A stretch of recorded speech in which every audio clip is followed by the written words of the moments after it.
Europe 1, il est 7h10, Jean-Philippe Ballas. Le Zoom Echo, bonjour Elsa Conessa. Bonjour Jean-Philippe. Vous nous parlez ce matin des escroqueries aux virements internationaux. Elles sont en hausse et de plus en plus d'entreprises, même les grandes, en sont victimes.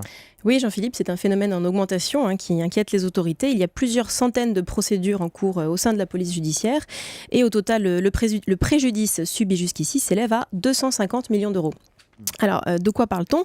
Eh bien, la fraude au virement international, en résumé, c'est quand un escroc dupe une entreprise et parvient à lui faire transférer des fonds à l'étranger de son plein gré.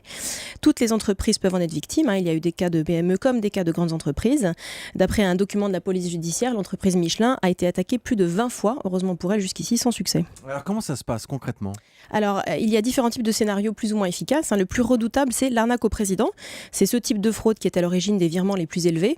Alors, en fait, dans ce schéma, l'escroc se fait carrément passer pour le PDG. Il a en général étudié très en détail le profil du dirigeant en question sur Internet et sur les réseaux sociaux.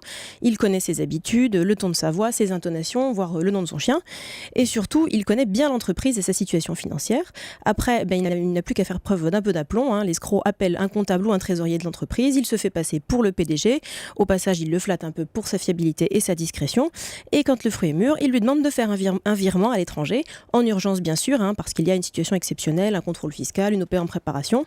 Et ça marche. La plus grosse arnaque à ce jour s'élève à 14 millions d'euros. Alors, comment on lutte contre ces arnaques ? Eh bien, alors le problème, c'est que la plupart du temps, les fonds sont perdus. Souvent, ils partent assez loin, en Chine en particulier. Et les banques qui ont fait les virements, elles ne peuvent pas être tenues responsables parce que les virements ont été faits volontairement. Du coup, les pouvoirs publics et les banques essaient de faire de la prévention en amont. Mais le problème, évidemment, c'est que les escrocs sont créatifs et changent vite de méthode. Ce qui fait que globalement, le phénomène de la fraude ne diminue pas. Et c'est vrai, pas seulement dans le cas des virements internationaux, c'est aussi le cas pour les fraudes toutes simples à la carte bancaire ou au chèque. Résultat, en France, une entreprise sur 6 disait déjà avoir été victime de fraude l'année dernière. Merci Elsa Conessa. Le Zoom Echo, chaque matin sur Europe 1 et lundi, ce sera le retour d'Axel de Tarlet.